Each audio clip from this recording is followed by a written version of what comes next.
Maraming salamat sa lahat ng sumusubaybay.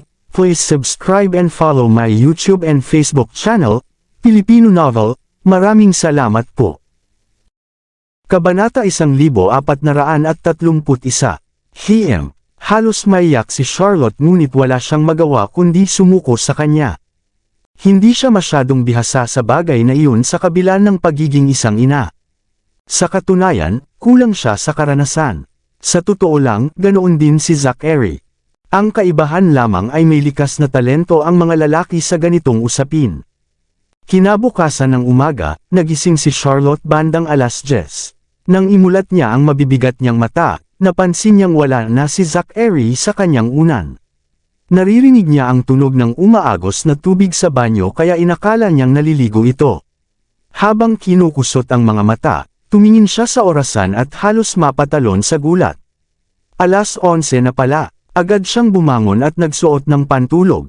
Pagpasok niya sa banyo, nagulat siya nang makitang bukas ang gripo ngunit walang tao sa loob. Kinabahan siya at dali-daling hinanap si Zachary sa dressing room at sa study ngunit wala siya roon. Nang palabas na sana siya ng silid, nasalubong niya si Hannah na may dalang food cart sa may pinto. "Gising ka na pala, Miss Lindbergh. Mabuti naman at naghanda ako ng almusal para sa iyo." Pinutol siya ni Charlotte. "Nasaan si Zachary?" Maagang pumasok sa opisina si Mr. Zachary. Sabi niya pagod ka raw at pinagbilinan kaming huwag kang gambling habang natutulog. Bahagyang humadjekek si Hannah. "Inutusan din niya akong maghanda ng masustansyang pagkain para sa iyo kapag nagising ka na." "Ay salamat po, Mrs. Ralston." Namula si Charlotte habang lihim na sinusumpa si Zachary. Paano nito nasabi sa iba ang ganoong kapribadong bagay?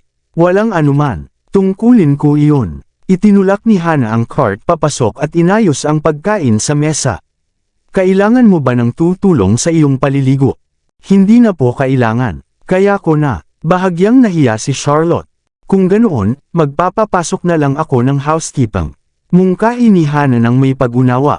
"Maligo ka muna. Lilinisin ang kwarto pagkatapos."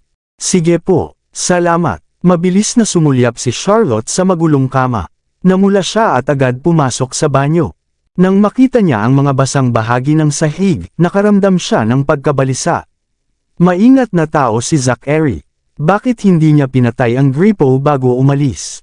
Nakalimot lang ba siya? Dahil ba sa sobrang pagod kagabi kaya hindi maganda ang pakiramdam niya kaninang umaga? O lumala ba ang kalagayan ng kanyang kalusugan? Binalot siya ng pangamba at kaba. Mabilis siyang naligo at lumabas ng silid para kunin ang kanyang telepono. "Miss Lindbergh, may maitutulong po ba ako? May hinahanap po ba kayo?" Sa sandaling iyon, maayos na ang silid. Pinapalitan na ng mga kasambahay ang mga bulaklak sa florera. "Nasaan ang telepono ko?" tanong ni Charlotte. "Naka-charge po rito." Iniabot ng isang kasambahay ang telepono. Kasabay noon ay tumawag si Zachary. "Hello," agad niyang sinagot. "Gising ka na ba?" Malambing na tinig ang narinig niya sa kabilang linya. "Oo," nahiya siyang sumagot. Pagkatapos nito, yumuko ang dalawang kasambahay at umalis ng silid. "Siguradong gutom ka na. Kumain ka na muna." Napakaalaga ni Zachary. "Kakain na. Bakit hindi mo ako ginising kanina? Hindi kita nakita pagkagising ko at inakala kong naliligo ka. Sapat na ang tulog ko nitong mga nakaraang araw habang nagpapagaling. Kaya hindi na ako masyadong inaantok ngayon. Ayaw kitang gisingin nang makita kitang mahimbing ang tulog." Marahang pang-aalo ni Zachary. "Maging mabuti ka. Kumain ka at magpaaraw. Uuwi agad ang iyong asawa para samahan ka." "Sige." Nakaramdam ng ginhawa si Charlotte sa kanyang tinig kaya hindi na siya nag-isip pa. "Huwag kang masyadong magpakaabala sa trabaho. Alagaan mo ang sarili mo." Nakaramdam siya ng init sa puso. "Sige. Kailangan kong mag-ipon ng lakas para pagsilbihan ang aking reyna mamayang gabi." Biro ni Zachary. "Tama na nga." Namula ang mukha ni Charlotte. Tumawa si Zachary. "Sige na, hindi na kita aasarin. Kumain ka na." "Oo, magluluto ako ng hapunan mamaya at hihintayin kita." Mahinang sabi ni Charlotte. "Okay." Napuno ng saya ang puso ni Zachary. Ang tanging nais niya lamang sa mga araw na ito ay makita ang buong pamilya na nagsasalo sa pagkain, nagtutulungan at nagmamalasakit sa isa't isa. Pagkababa ng tawag, nanatiling nakangiti si Charlotte habang inaalala ang matamis at masayang pakiramdam. Pinagsisihan niya na hindi niya agad binitiwan ang nakaraan upang yakapin ang lahat ng kabutihang tinatanggap niya ngayon. Minsan, tayo mismo ang naglalagay ng tanikala sa ating sarili. Natututo at lumalago tayo mula sa karanasan. Pagkatapos mag-almusal, bumaba si Charlotte upang ihanda ang mga sangkap para sa mga pagkaing pamilyar sa kanya. Inihanda rin niyang papuntahin ang mga bata upang magsalo-salo. Tinulungan siya ni Hannah at ng ilang kasambahay sa kusina. Masaya ang lahat habang nagluluto. Pagsapit ng gabi, naging masigla ang bahay nang dumating ang mga bata. Tuwang-tuwa ang mga bodyguard at kasambahay nang makita ang mga bata. Naghanda pa sila ng merienda at juice para sa kanila. Nakipagkwentuhan si Charlotte sa tatlo at nalaman niyang dinala nila ang agila sa paaralan at natakot ng husto ang kanilang guro. Napatawa si Charlotte ngunit hindi niya nakalimutang pagsabihan ang mga bata. Alpha, Beta, at Gamma, naaalala ba ninyo ang ipinangako ninyo sa akin? Hindi ninyo dapat dinadala si Fifi sa paaralan. Kailangan nating maging maingat. Maaaring hindi pa nakakakita ng agila ang inyong guro at mga kaklase kaya sila natakot. Sabay-sabay na pabuntong hininga ang mga bata. May hinanakit si Alpha habang nakasimangot. Sinabi ko naman sa mga kaibigan ko kahapon na may agila tayo sa bahay. Tinanong ko pa nga sila kung gusto nilang makita at lahat sila ay natuwa. Kaya ko dinala si Fifi sa paaralan. Tama. May ilan pa nga sa mga kaklase namin ang nagsabing nagsisinungaling kami kung hindi namin dadalhin ang agila. Galit na sabi ni Beta. Kaya dinala namin para ipakita sa kanila. Dagdag pa niya. Oo nga, tumango si Gamma. Sabi ni Mommy dapat maging tapat kami at iyon ang ginawa namin. Nahinto si Charlotte at hindi alam kung paano sasagot. May punto naman ang mga bata. Ngunit, hindi namin inasahan na duwag pala ang guro at nahimete agad. Reklamo ni Alpha, pati ilang kaklase namin, sila pa nga ang pinakamalakas mang-asar. Tumango si Beta, tama, iyan ang nangyari, hindi kami nagsinungaling. Masayang sigaw ni Gamma, mabubuti kaming bata. Pagkarinig nito, hindi alam ni Charlotte ang gagawin. Bago pa siya makapagsalita, lumabas si Ellie mula sa banyo at seryosong pinagsabihan ang mga bata. Alpha, Beta, at Gamma, ano ang sinabi ko sa inyo habang papunta tayo rito? Nagkatinginan ang tatlo, inilabas nila ang dila at nanahimik. Mabuti ang tumyupad sa pangako. Ngunit kailangan nating isaalang-alang ang sitwasyon. Paliwanag ni Ellie, halimbawa, kung inutusan kayo ng magnanakaw o masamang tao na gumawa ng masama at pumayag kayo. Sa tingin ninyo ba dapat ninyo pa rin siyang tulungan? Natigilan ang mga bata. Kailangan muna nating timbangin ang magiging resulta at alamin kung tama ang gagawin bago kumilos. Patuloy ni Ellie. Pero hindi naman masama ang pagdadala kay Fifi sa paaralan. Mahinang tanong ni Alpha habang nakataas ang kamay. Ipinaliwanag na iyan ni Auntie Charlotte kanina. Muling paliwanag ni Ellie, hindi pa nakakakita ng agila ang karaniwang tao kaya natural na matatakot sila.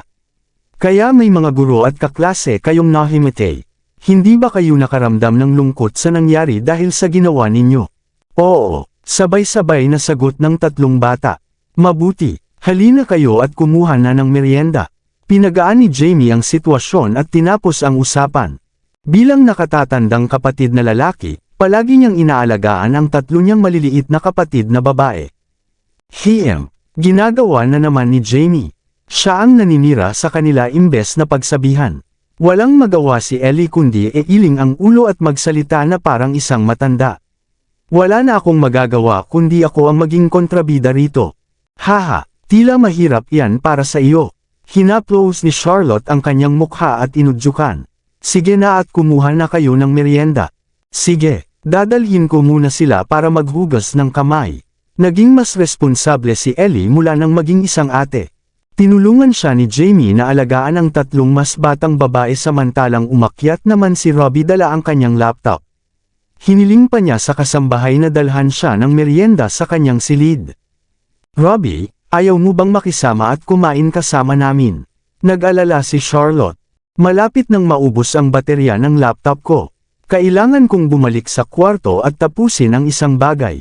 Maikling sagot ni Robbie bago mabilis na pumasok sa kanyang silid. Alam na alam ni Charlotte na balisa siya dahil kay Francesco. Masakit sa puso niyang makita siyang ganoon. Kapag desperado ang sitwasyon, desperado rin ang paraan. Kailangan kong subukan ang lahat ng pwede. Kinuha ni Charlotte ang merienda mula sa kasambahay at nagpasya siyang dalhin mismo iyon kay Robbie. Pagbukas niya ng pinto, mabilis na nagtatype si Robbie sa keyboard. Narinig niyang may pumasok at nagsalita ng hindi tumitingin. Iwan mo na lang sa mesa. Salamat. Ginawa ni Charlotte ang sinabi niya ngunit hindi siya umalis. Tahimik siyang umupo sa tabi nito.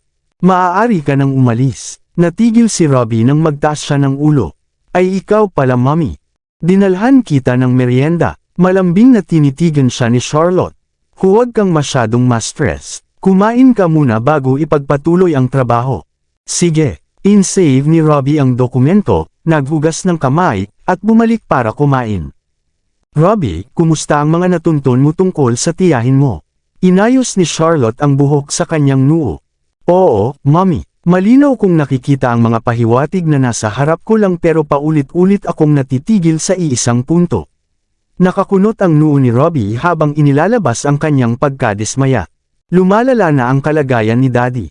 Narinig ko kay Mr. Ben na may 16 na araw na lang siya. Sa panahong ito, kailangan nating mahanap si Francesco. Pero kailangan muna nating hanapin si Auntie at makipag-ugnayan kay Uncle Dan sa pamamagitan niya. Pagkatapos ay makakarating tayo sa doktor. Nauubos na ang oras natin. Huwag kang masyadong magpaka-stress, Robbie. Inalo siya ni Charlotte. Sina Mr. Ben at Mr. Bruce ay naghahanap ng solusyon at ganoon din ako. Hindi ito pasanin na dapat mong akuin dahil bata ka pa.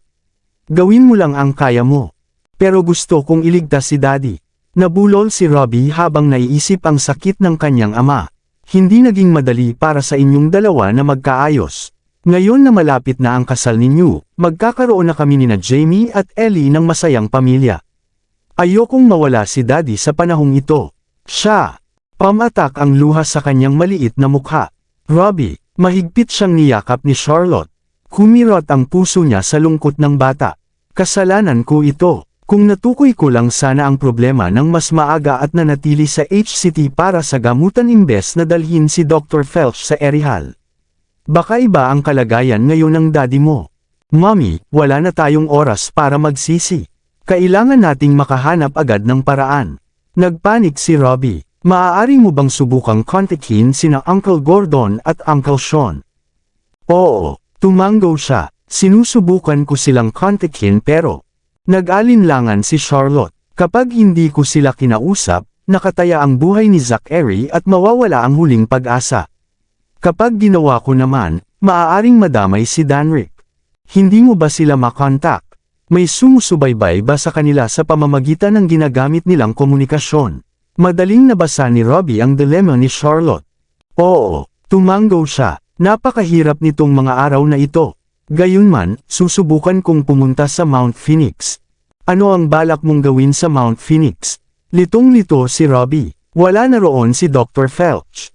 Naisip ko lang na baka may naiwan si Dr. Felch na mga libro o tala sa kanyang bahay na makapagbibigay liwanag sa lunas ng lason.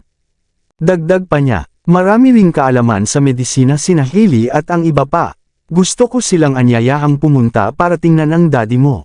Kung magagamot man nila siya ng lubusan, pangalawa na iyon. Malaking tulong ang kanilang kaalaman lalo na sa emerhensya. Mas mabuti yun kaysa wala tayong gawin. Sige, mommy, gawin mo iyon. Matatag na tumango si Robbie. Makakaasa kang kasama mo ako hanggang dulo. Pag-uusapan ko ito kasama ng daddy mo mamayang gabi. Niyakap niya siya. Ngayon, maging mabuti ka at ubusin ang merienda. Huwag kang magpapagod masyado. Bababa na ako. Sige mommy. Pagbaba niya, naroon na si Zachary. Agad siyang pinalibutan ng mga bata dahil marami siyang dalang merienda at magagandang manika. Ang gaganda nito. Sabay-sabay na sabi ng tatlong bata. Uncle Zachary, para sa amin ba ito? Oo, lahat ng ito ay regalo ko sa inyo. Maligayang pagdating sa ating tahanan. Yumuko si Zachary sa kanilang antas at marahang hinaplos ang kanilang mga ulo. Salamat Uncle Zachary. Ellie, Jamie, pumili rin kayo ng gusto ninyo. Tingnan ninyo kung may nais kayong kainin. Ayos lang. Lalaki ako. Hindi ako naglalaro ng laruan ng mga babae at hindi rin ako mahilig sa junk food. Itinuwid ni Jamie ang likod at nagsalita na parang isang tunay na lalaki.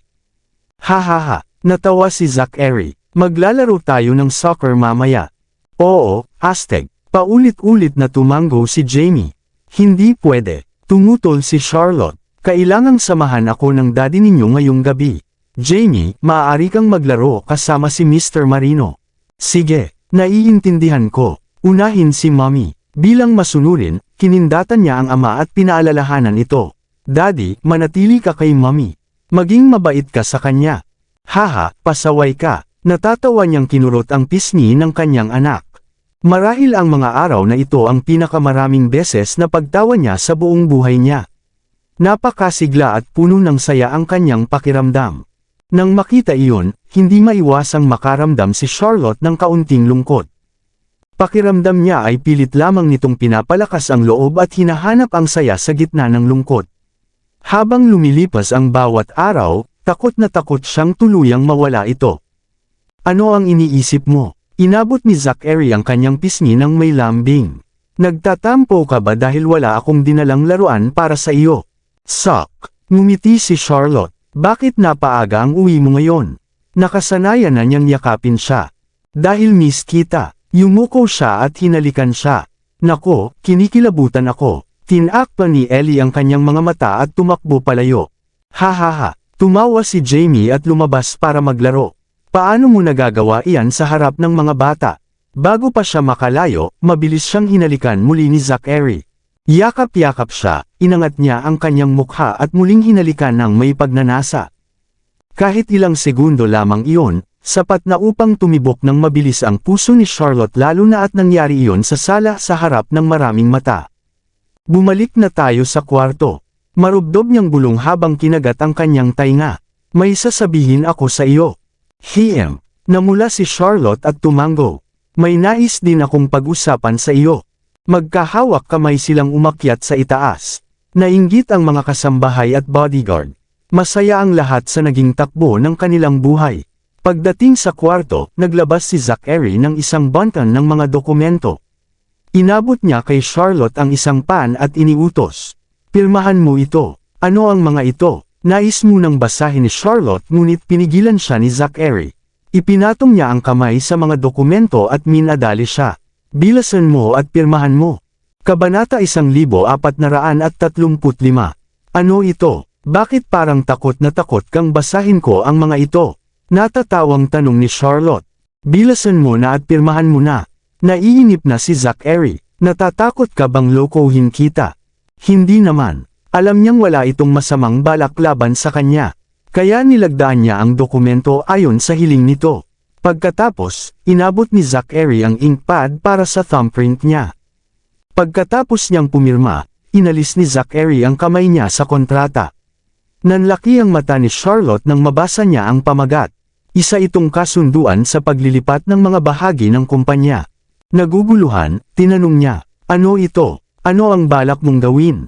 Natatakot ka bang ibenta kita? Biro ni Zachary habang inaayos ang kontrata. Huwag kang mag-alala. Ang payat mong babae ay hindi naman gaanong mahalaga. Isa pa, ayokong pakawalan ka. Pagkatapos ay hinalikan niya ang noo ni Charlotte at lumabas ng silid. Saan ka pupunta? Tawag ni Charlotte. Sa study room. Babalik din ako agad. Hindi man lang siya lumingon.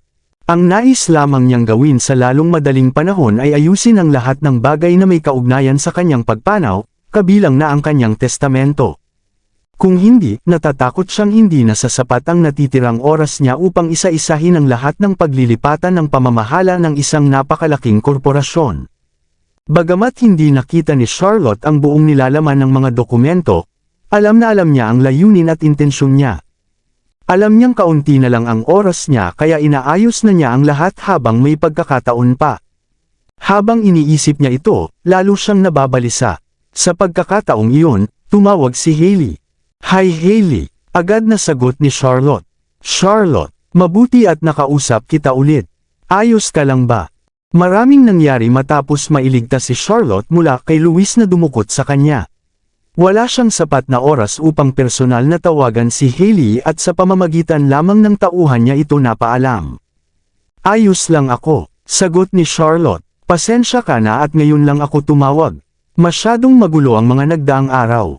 Natanggap mo ba ang mensaheng ipinadala ko sa pamamagitan ng tauhan ko? Oo, alam kong ligtas ka pero gusto ko pa ring marinig mismo mula sa iyo.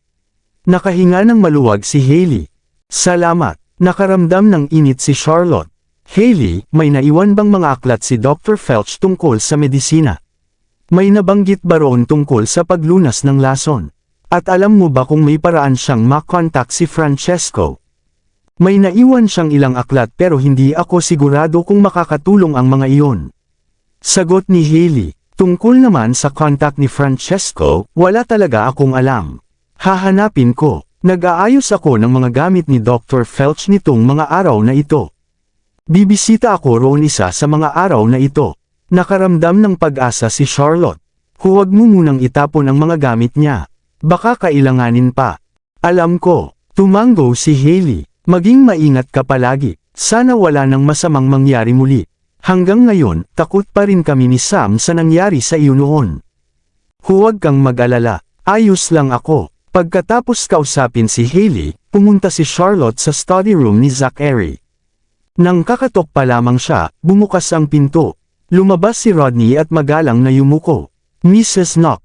Nabigla si Charlotte. Bago pa siya makapag-isip, narinig niya ang malinaw na tawa ni Zachary mula sa loob.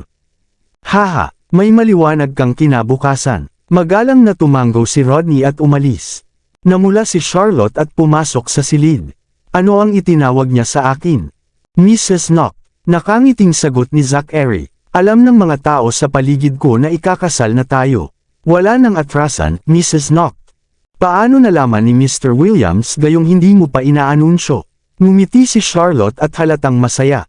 Alam na iyon ng mga nasa mataas na posisyon. Hinila siya ni Zachary at niyakap. Gumising ka ng mas maaga bukas. Magayos ka at samahan mo ako sa opisina. Sa opisina, kinabahan si Charlotte. Bakit kailangan kong sumama? Magpapakasal na tayo kaya dapat kitang ipakilala ng formal sa lahat ng departamento. Bukod doon, maaari mo rin akong tulungan sa ilang gawain dahil hindi ka naman masyadong abala ngayon. Kinurot niya ang pisngi nito. Kailangan mong matutong magbahagi ng pasanin ko. Naiintindihan mo ba? Sa kaibuturan ng kanyang puso, alam ni Charlotte na ang tanging dahilan ni Zachary ay upang ipamilyar siya sa operasyon ng kumpanya. Kapag wala na siya, nais nitong siya ang humawak sa Knock Group. Bumigat ang dibdib niya sa pag-iisip na iyon. Ngunit itinaboy niya ang lungkot at ngumiti. Naiintindihan ko, ngunit gusto kong pumunta sa Mount Phoenix. Hindi ako nakapagbigay ng huling paggalang kay Dr. Felch noon at labis akong nalungkot. Kaya nais kong dalawin ang kanyang libingan. Maaari ka namang pumunta sa susunod. Hawak ni Zachary ang kanyang mga kamay. Ayokong lumayo ka sa akin ngayon. Isang araw lang ako mawawala. Inutusan ko na si Morgan na magayos ng pribadong eroplano bukas ng umaga. Makakauwi rin ako sa gabi. Pag-alo ni Charlotte, huwag kang mag-alala. Marami akong isasamang tao. Walang masamang mangyayari. Sa totoo lang, ayaw rin niyang lumayo sa tabi ni Zachary lalo na sa ganitong kritikal na panahon. Napakaikli ng oras. Gusto sana niyang manatili sa piling niya magpakailanman. Sige, pumayag siya. Ako na ang mag-aayos ng eroplano at magpapasama ng tao sa iyo. Sumang-ayon si Charlotte. Sige, aalis ako bukas ng umaga. Okay, ako na ang bahala. Hinalikan niya ang noo ni Charlotte. Sumama ka muna sa mga bata. May aayusin pa akong dokumento. Sige, paglabas ni Charlotte sa study room, nawala ang ngiti sa kanyang mukha. Napalitan ito ng lungkot at mabigat na damdamin. Maaaring wala akong makuha sa pagpunta sa Mount Phoenix. Ngunit kailangan kong manatiling umaasa. Gagawin ko ang lahat kahit maliit ang tsansa. Handa na ang hapunan, Mrs. Knock. Mahinang sabi ni Hannah. Nabigla si Charlotte. Ano ang itinawag mo sa akin, Mrs. Ralston? Mrs. Knock. Masayang sagot ni Hannah. Ikakasal na kayo ni Mr. Zachary kaya tama lang ang tawag. Mrs. Knock. Sa sandaling iyon, nagulat si Cain. Handa na ang pribadong eroplano. Aalis ng alas 8 bukas ng umaga at babalik ng alas 9 ng gabi. Ayos lang po ba yun? Oo, ayos na iyon. Salamat. Tumango si Charlotte. Tutulungan ko kayong mag-impake, Mrs. Knock. Sabay-sabay na tinawag ng mga kasambahay ang bagong titulo niya. Bahagyang nailang si Charlotte. Hindi pa siya sanay. Masasanay ka rin. Maalagang sabi ni Hannah. Tatawagan ko na ang mga bata para sa hapunan. Ako na ang gagawa niyan. Masyado silang nukulit. Pakiusap, tawagin mo na lang si Zachary. Sige, Mrs. Knock. Ngumiti si Hannah at umakyat. Nang palabas na si Charlotte patungong hardin upang hanapin ang mga bata, bigla niyang narinig ang sigaw ni Hannah. Sa takot, agad siyang bumalik. Ano ang nangyari? Wala po, Mrs. Knock. May natambo lang akong bagay at nabasag. Pag-akyat ni Charlotte, nakita niya si Hannah. Nasaan si Zachary? Tumakbo siya papunta sa study room at nasalubong si Ben. Nagbibihis lang si Mr. Knock. Bababa na siya. Ayos lang ba siya? Mabilis ang tibok ng puso ni Charlotte at namutla siya. Ngunit huminto siya. Ayos lang po siya. Pagtiyak ni Ben. Bumaba na lang po muna kayo. Susunod kami. Sige. Sumulyap si Charlotte sa pinto at umalis. Ang mga hagdan ay tila walang katapusang daan.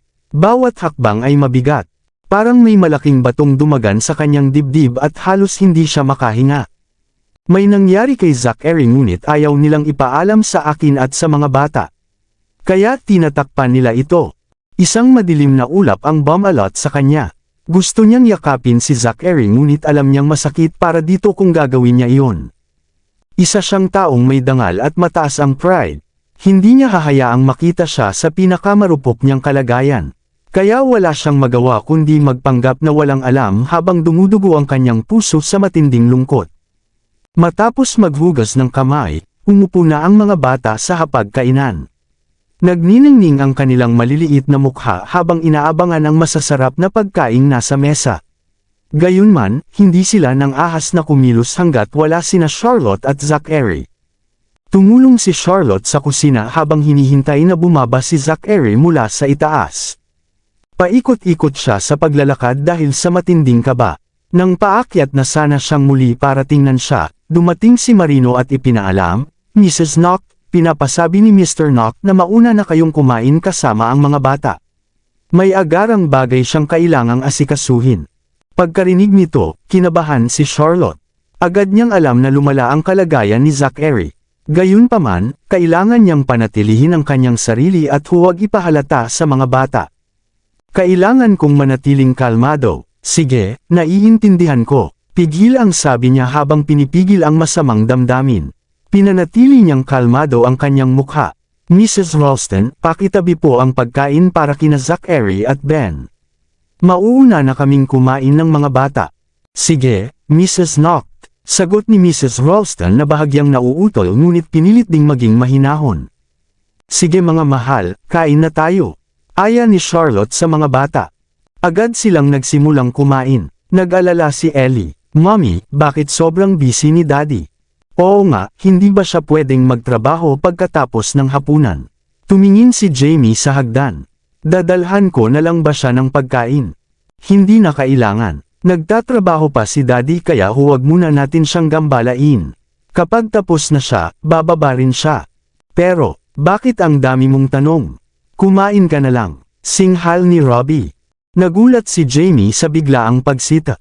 May hinanakit niyang sabi, bakit mo ako sinigawan Robbie? Kumain ka na lang. Masamang tingin ni Robbie. Ang sama ng ugali mo Robbie. Nagalit si Jamie. Lagi kang nakasimangot at sinisigawan ng iba kahit walang dahilan. Nakakainis ka. Jamie, paawat sana si Charlotte nang biglang tumayo si Robbie at umalis sa mesa. Tingnan mo siya Mommy. Nagngit-ngit si Jamie habang itinuturo si Robbie. Bigla niya akong inaway tapos umalis. Sobra na iyon. Huwag kang masyadong magalit Jamie. Inalo siya ni Charlotte at niyakap. Titignan ko si Robbie. Ituloy ninyo ang pagkain. Pagkatapos nito, sinundan ni Charlotte si Robbie at nakita niya itong mag-isa sa tabi ng lawa sa hardin. Walang tigil nitong sinusuntok at sinisipa ang puno. Kahit sugatan na ang kanyang mga kamay, hindi pa rin siya tumitigil. Pinagmamasdan siya ni Charlotte mula sa malayo. Hindi niya ito pinigilan o ginambala. Tumulo ang kanyang mga luha sa awa kina Zachary at Robbie. Inakala ni Jamie na basta na lamang ibinubuhos ni Robbie ang galit nito sa iba. Hindi niya alam na napakalaki ng dinadala ni Robbie. Alam niyang lumala na sa mapanganib na yugto ang kalagayan ni Zachary. Kaya ginawa niya ang lahat para hanapin si Francesco ngunit nabigo. Dahil dito, nalugmok siya sa matinding pagkabalisa at takot. Kaya nang makaharap niya ang kawalan ng muwang ng kanyang mga kapatid, hindi niya napigilan ang sarili at napagbuntunan si Jamie. Lubos na naunawaan ni Charlotte ang kanyang pinagdaraanan. Sumasakit ang puso niya tuwing naiisip ang napakalaking bigat na pasa ni Robbie sa murang edad. Bakit? Pagkatapos ilabas ang galit, naupo si Robbie sa lupa at humagulgol.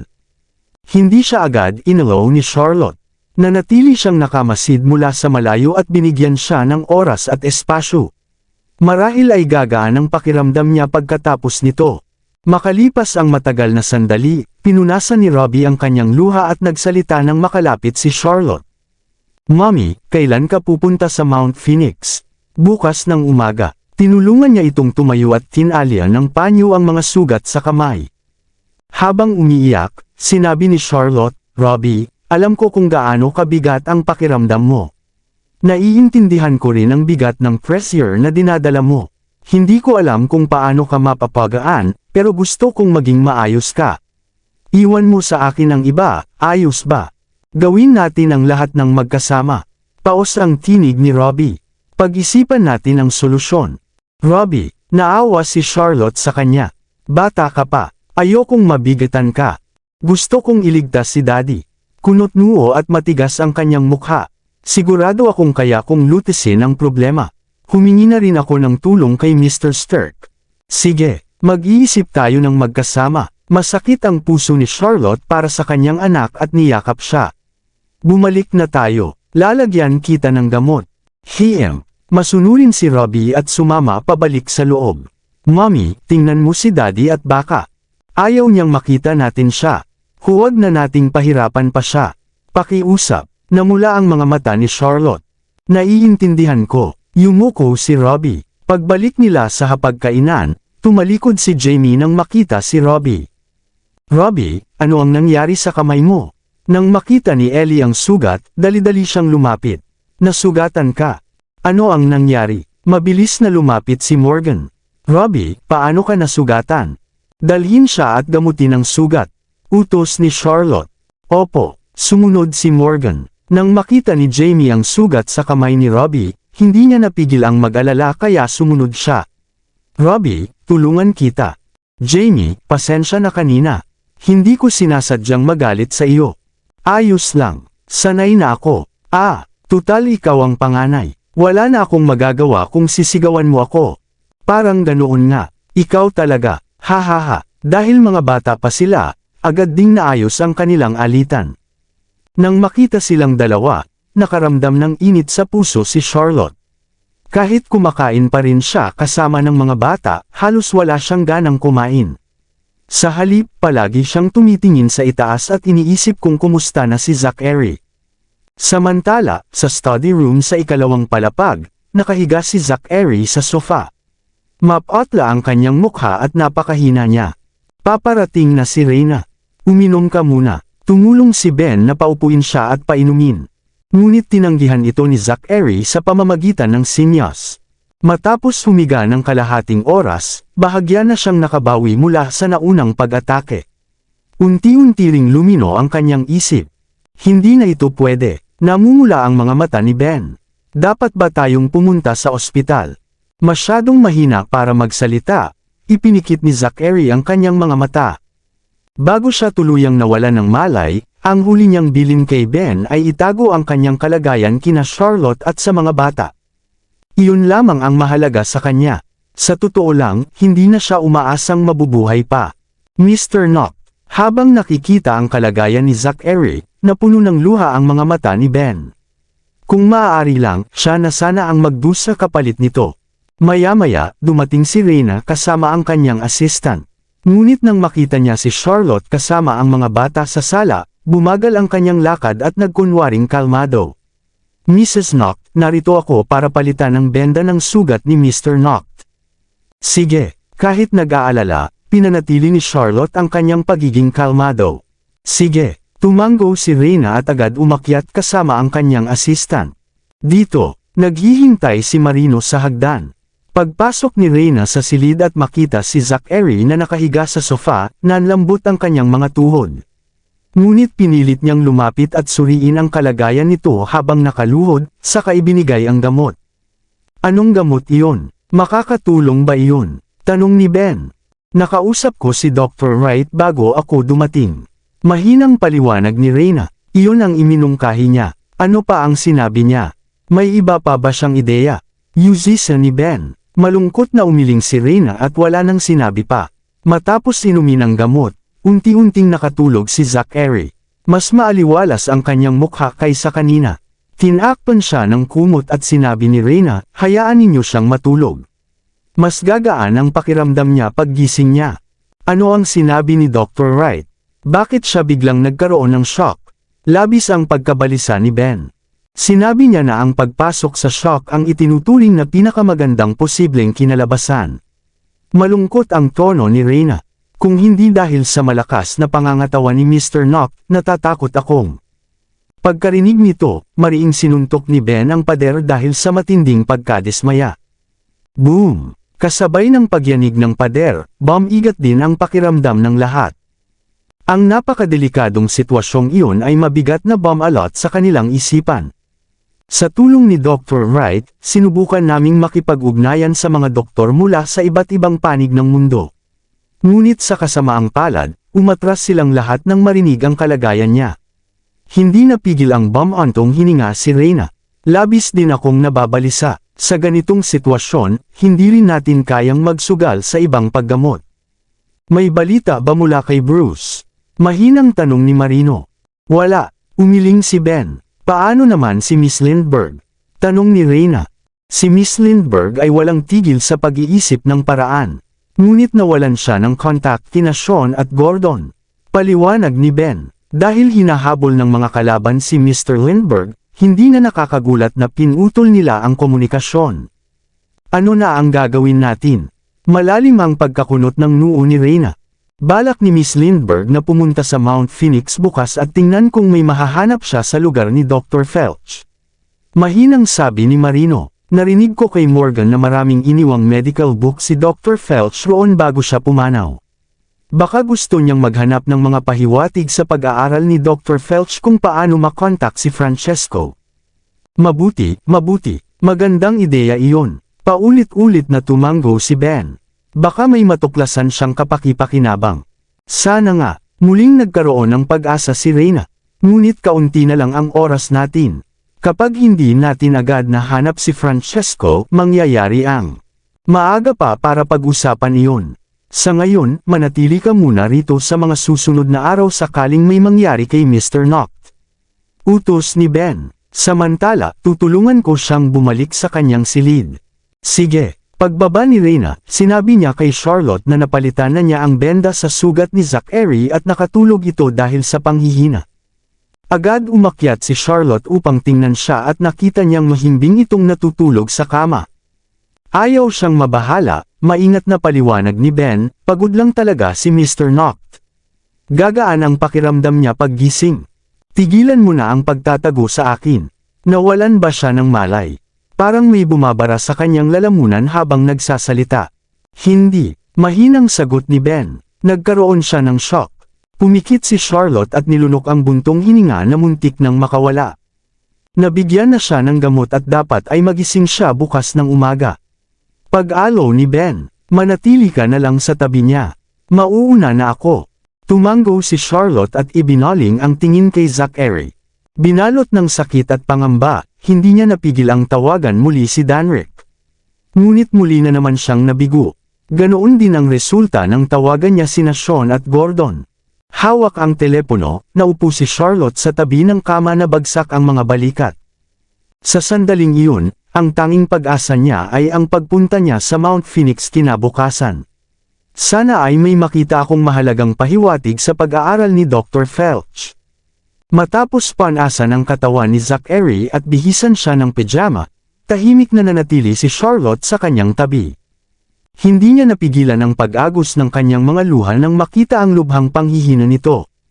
Punong-puno ng pagsisisi, ikinagalit niya ang sarili sa hindi niya agad isinantabi ang galit, sa hindi niya agad napansin ang kalagayan ni Zachary, at sa hindi niya pananatili sa H-City. Kung ginawa niya iyon noon, nagamot sana ni Dr. Felch si Zachary. At marahil, matagal na sana itong gumaling. Hindi na sana ito pinahihirapan ng sakit at hindi sana umabot sa kritikal na kalagayan. Dahil dito, sinisi niya ang sarili sa lahat ng nangyari. Habang nilulunod ang sarili sa alaala, hindi niya namalayang tumulo ang kanyang mga luha sa mukha ni Zachary.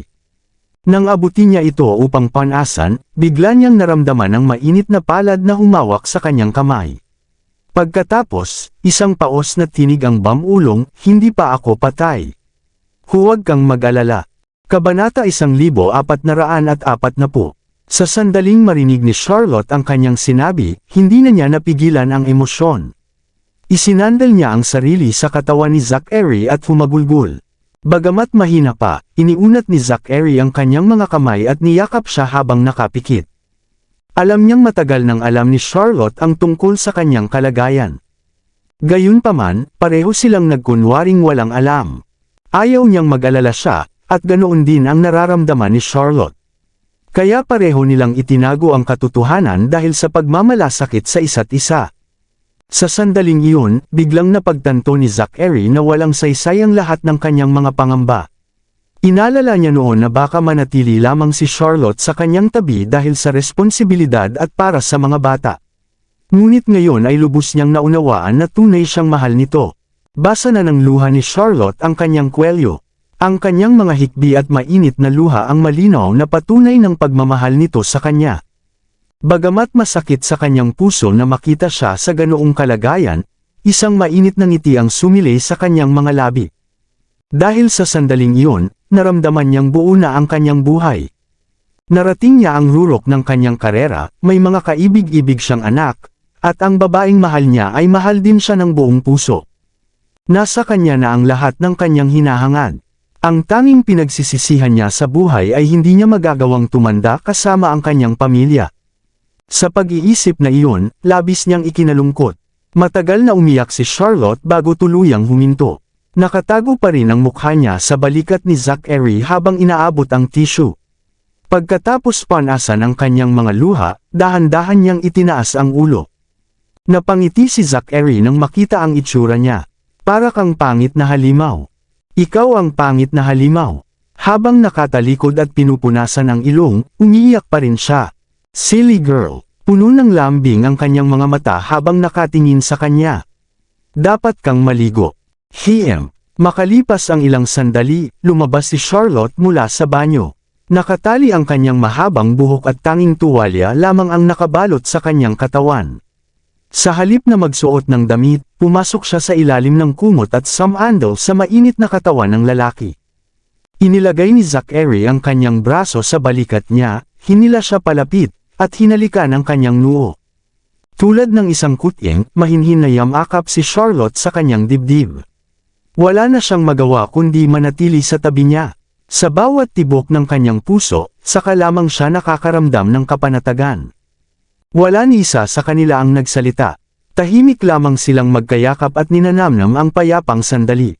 "Gusto kita." Nang maramdaman ni Zachary ang pagkiskas ng kanyang katawan, hindi niya napigil ang makaramdam ng pagnanasa.